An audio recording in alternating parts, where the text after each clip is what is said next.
Eh bien bonjour à tous, ben voilà, nouvelle vidéo que je fais après quasiment un an sans vidéo de League of Legends. En plus ça fait un petit moment que j'ai pas sorti de vidéo sur YouTube. Euh, Aujourd'hui je vais vous parler de mon pic actuel, mon pic sur lequel je suis vraiment en gros kiff au mid, c'est Ambessa. Je vais vous expliquer pourquoi je joue Ambessa au mid, les runes, un peu le gameplay, ce qu'il faut respecter pour gagner sa lane, les objets, enfin, je vais vous parler, je vais vous faire un petit topo. Ça va pas être une partie vraiment où je vais vous montrer contre des joueurs ce que ça donne, ça va vraiment être pour vous montrer plus le champion, comment le build et tout. Enfin, mais après, c'est mes choix, hein. C'est mes façons de faire à moi. Euh, mais voilà, enfin, en tout cas, je gagne énormément de games avec Ambessa mid. Euh, Quasiment toutes les games, je stomp mon mid laner en face. Donc voilà, on va vous montrer un peu ce que ça donne. Déjà, il faut absolument commencer au Q. C'est vraiment le spell principal, c'est indispensable de commencer au Q. Donc dans les premiers levels, je vous invite à respecter votre vis-à-vis. Cherchez pas à prendre des trades. Bon là, il se rapproche vraiment. Bon après, c'est un bot, hein. Mais donc vous farmez tranquille, vous mettez un trade quand vous pouvez prendre un trade, mais surtout il faut respecter. Et si vous n'avez pas votre CD, faites attention, allez pas prendre un trade si vous n'avez pas vos CD. Surtout dans les premiers niveaux. Voilà, vous farmez tranquille, vous attendez votre niveau 3, vous prenez les ressources que vous pouvez les prendre, en essayant de ne pas prendre trop de dégâts de la part de l'ennemi. Euh, donc maintenant là on a le niveau 2.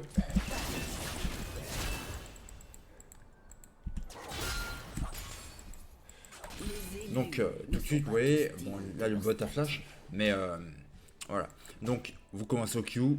Situationnellement selon la game vous pouvez partir au E ou au Z. Moi je préfère quand même le Z. Il y a plus de sustain pour les trades, c'est mieux, c'est chill quoi. C'est quand même beaucoup mieux de jouer avec le shield.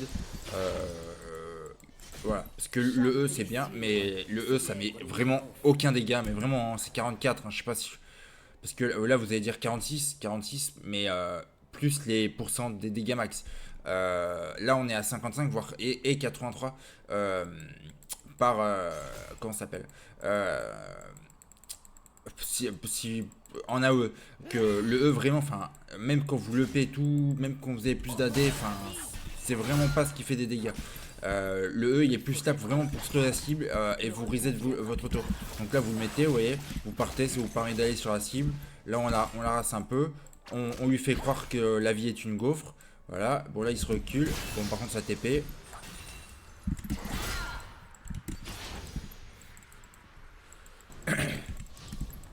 Oh Malphite, allez bien jouer Malphite. Donc là on n'a pas le Q, on n'a pas de CD, on fait attention. Il a plus de mana, on va en profiter.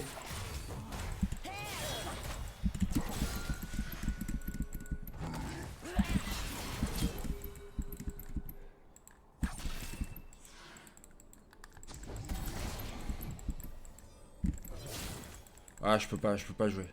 Mais c'est pas grave. Donc voilà, au début je commençais tout le temps avec une lame de Doran.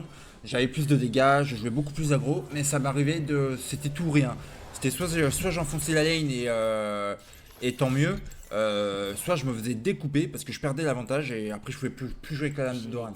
Alors que le shield, ça vous donne plus de sustain, enfin la regen est vraiment enfin banger. Ça vous donne une bien meilleure tenue de lane. Voilà. Donc, autre chose, avec Ambessa, vous pouvez pas vous permettre de juste spam vos sorts. Si je spam juste mes sorts bêtement, euh, j'ai plus d'énergie, je peux plus rien faire. Bon, là j'ai mis une auto entre les deux, donc c'est pas assez représentatif. Mais si vous faites que spammer vos sorts, regardez là j'ai mon Q, je peux pas le faire. Par contre, si je mets des autos, avec voilà, vous voyez, à chaque fois que je mets une auto, après un spell, ça me régène d'énergie. Bon, là, il a plus de flash, donc on le tue. Nous ne tolère pas la désobéissance. Et moi non plus.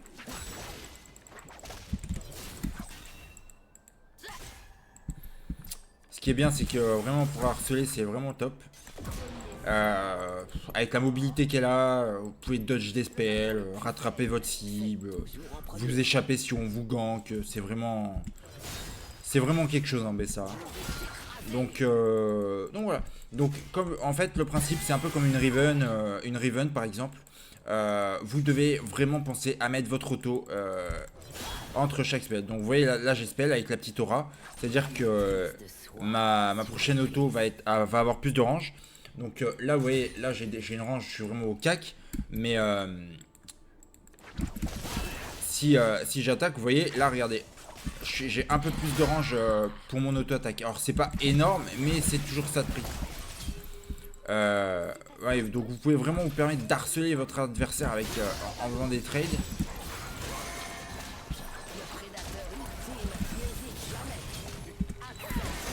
Bon là j'ai un peu forcé les limites. Mais voilà, vraiment en Bessa, gros potentiel. Donc ce qu'on va faire, c'est que je vais faire un petit skip, un petit timer sur la vidéo. Je vais pas me mettre sur la vidéo YouTube ou quoi, ça sert à rien. Mais ce que je veux dire, c'est que grâce à la magie du montage, on va arriver plus tard dans la game où j'aurai des items et je vais pouvoir montrer ce que ça donne une fois qu'on a des items. Donc voilà, je vais farmer un peu les IA, je vais farmer un peu les sbires et une fois que j'aurai des items, je vous montrerai un peu plus le potentiel qu'on a de carry avec des items. Voilà. Donc je vous dis à plus tard.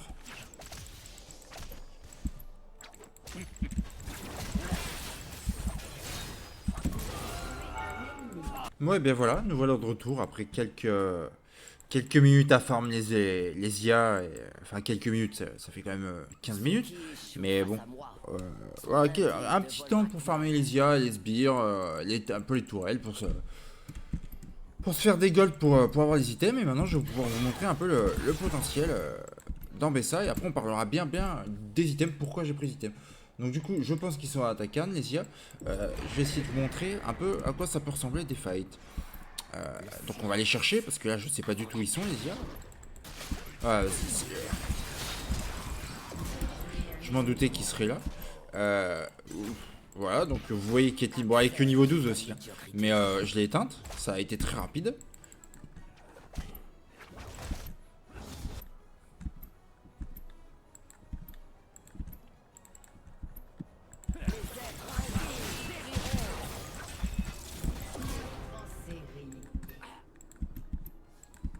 Personne ne te pleurera.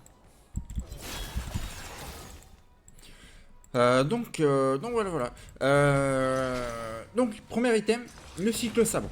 Parce que c'est vraiment de l'AD. C'est vraiment de l'AD, c'est de l'AD. Mais il y a de la léta. Euh,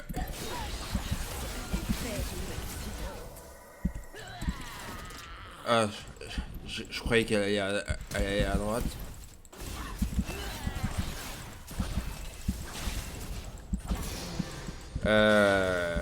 Faut que je batte là-dessus ou l'Herald il va me défoncer la base.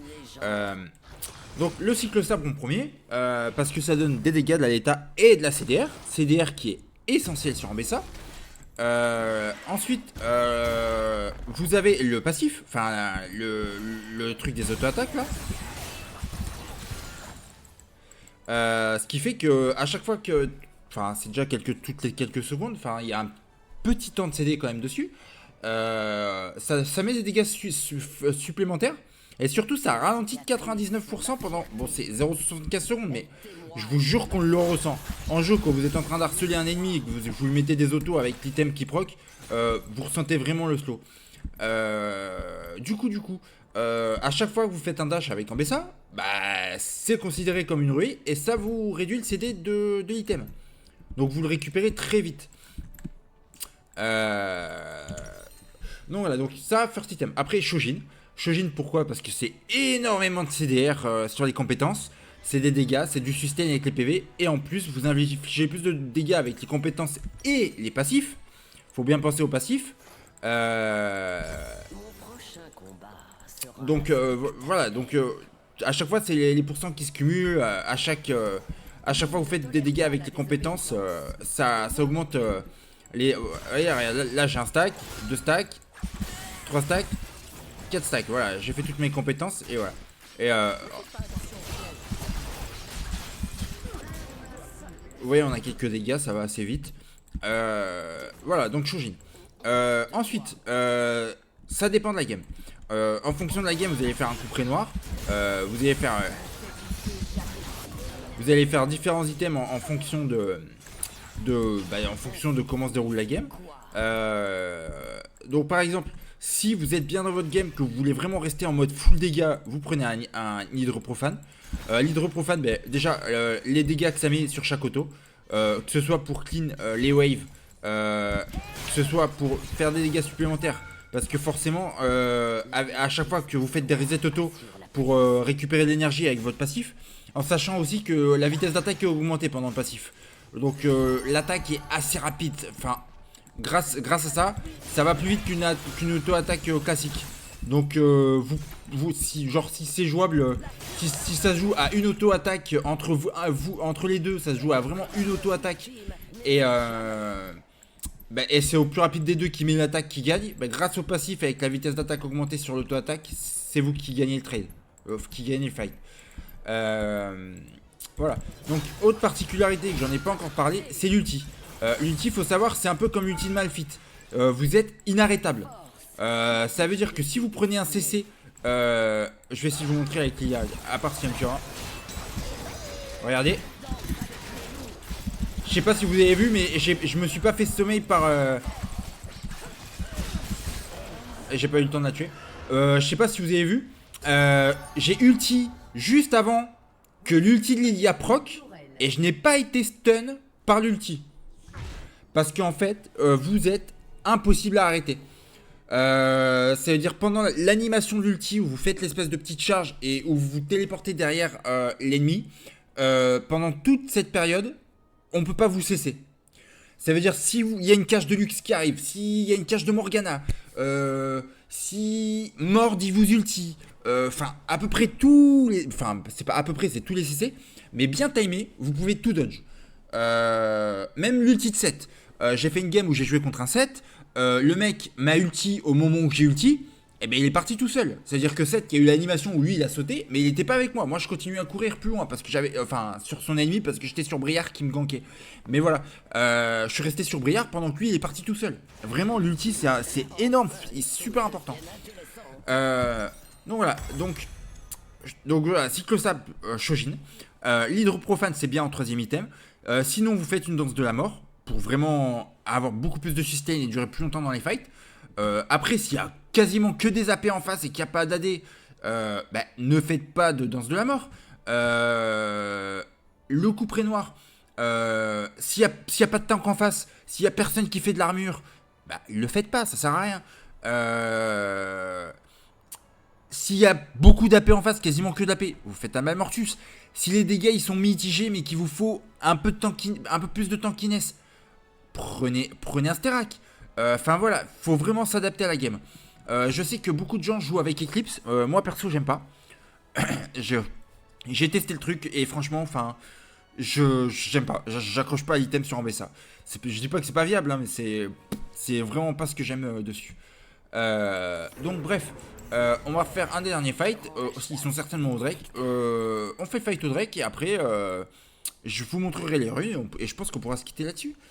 Ça, vous aurez vu un peu quoi faire avec Ambessa. Mais bon, là, c'est pas vraiment représentatif. Je joue contre des IA et tout, c'est assez simple. Le mieux, c'est que je vous montre une vraie game après. Mais vous inquiétez pas, je vais rapidement vous montrer une game. Mais je vous montrerai une vraie game à quoi ça ressemble. Salut.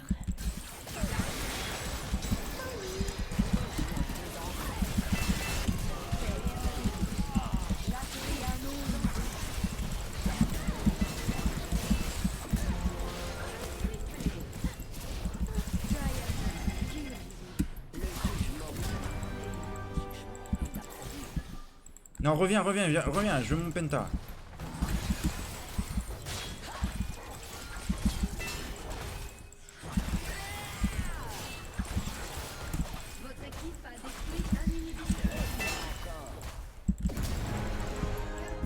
Voilà. Donc, bon, après, je suis full item, hein, mais je viens de 1v5 les bots. Voilà, donc, avec ce build. Je sais pas si vous avez vu la régène que j'avais. En régène, c'est normal. Ben, il y a l'ulti qui rentre le passif de l'ulti qui rentre en compte. Il y a le conquérant qui rentre en compte. Et la popo qui rentre en compte. Donc, et la danse de la mort à chaque fois que je fais un kill. Donc là, en termes de régène, j'étais vraiment. Enfin, c'était beaucoup. Donc voilà, bah écoutez, je suis ravi de finir cette vidéo sur un penta. Ça vous montrera un peu bah, le potentiel du champion. J'espère que vous aurez aimé la vidéo. Et je vous dis ça alors que je vous ai pas montré les runes. J'allais finir la vidéo sans vous avoir montré les runes. Ah, je suis à côté de la plaque. Donc, on va aller voir les petites runes. Hop, collection. Runes et Ambessa. Voilà. Donc, les runes. Je joue Conqueror. Conqueror, il y en a beaucoup qui, quand il la joue létalité, comme je la joue avec les builds que je fais, qui la joue Electrocute. Mais le problème de l'Electrocute, c'est que c'est trop en 1v1. C'est une fois que vous avez fait votre burst et que vous avez claqué votre Electrocute, vous n'avez plus rien derrière. La rune, elle est en CD. Alors que le Conqueror, une fois qu'il est stacké en teamfight, tant que vous fightez, le Conqueror est stacké, ça reste. Voilà. Donc en sous-rune, la rune qui permet de régène à chaque fois que vous faites un kill, que ce soit en fight, même pour survivre au mid, si vous êtes init ou n'importe quoi, c'est vraiment super. Plus les golds que vous gagnez à chaque kill ou assist, donc c'est des ressources à prendre. En deuxième sous-rune, la CDR. Voilà, comme je vous disais, la CDR c'est essentiel sur Ambessa. Donc là, une rune qui permet de récupérer de la CDR en tuant des grands monstres et des sbires, c'est cool. Après, je joue avec le baroud d'honneur. Alors, les trois sont géniales. Le mec, il n'a pas beaucoup de vie, vous faites plus de dégâts. Les champions, ils ont quasiment tout leur HP, vous faites plus de dégâts. Mais bon, moi, je préfère vraiment celle-là parce que tant que vous êtes low, vous faites plus de dégâts. Et ça permet vraiment de surprendre le mec, quoi. Donc voilà, j'aime beaucoup cette rune. Et après, j'ai choisi la sorcellerie. J'ai choisi ça. Cette rune, je la trouve super importante sur Ambessa pour son ultime. Je sais pas s'il y a des joueurs d'Ambessa ici, mais l'ulti d'Ambessa, il est long le CD. Ah, il met une éternité à revenir. Vous avez plein de champions, vous faites votre ultime, vous en foutez, vous pouvez le spam, ça revient au bout de 30-40 secondes. Dans les premiers levels, si vous avez, même avec la CDR, même avec plein de CDR dans mes builds, c'est 2 minutes, 1 minute 30 le CD de l'ulti. C'est long. Avec cette rune, à chaque fois que vous faites une assist, une kill participation, vous réduisez de 7% le délai de récupération de l'ultime. Donc grâce à ça, ça revient très vite. En sachant que ça augmente aussi les dégâts d'ultime. C'est vraiment pas négligeable. En deuxième sous-rune, la CDR. Et en sachant que vous avez au niveau 11 la réduction à chaque fois que vous faites une élimination de 20% de récupération de vos compétences de base. Donc franchement, c'est génial. Ça vous permet vraiment de rester longtemps dans les fights et tout. C'est vraiment tout top. Donc voilà. Là, cette fois, on aura fait le tour. Donc, je vais vous montrer très prochainement, dans une prochaine vidéo et très rapidement, une vraie game d'Ambessa contre des vrais joueurs. Là, je suis redescendu Gold, j'étais stuck pendant un moment Silver Gold, mais là, j'ai fait une remontada. Je suis Gold 1, je suis à 2 doigts de repasser plate. Donc, le niveau sera Gold plate, High Gold, Low plate. Et vous pourrez voir un peu à quoi faire avec Ambessa au mid, comment essayer de carry sa game avec Ambessa en 1v9. Enfin voilà, j'espère que la vidéo vous aura plu. Et n'hésitez pas à laisser un commentaire si vous avez des questions. Si vous voulez jouer avec moi ou trouver d'autres joueurs de League of Legends et tout, trouver une petite communauté LOL, laissez un commentaire sous la vidéo avec un petit message. Je vous donnerai le Discord pour nous rejoindre sur Discord. Donc voilà, c'est à peu près tout ce que j'ai à dire. J'espère que vos games se passeront bien, que vous arriverez à monter. Et je vous dis à très bientôt pour une prochaine vidéo. Allez, ciao ciao. Monkey D. Lucifer, like et abonne-toi.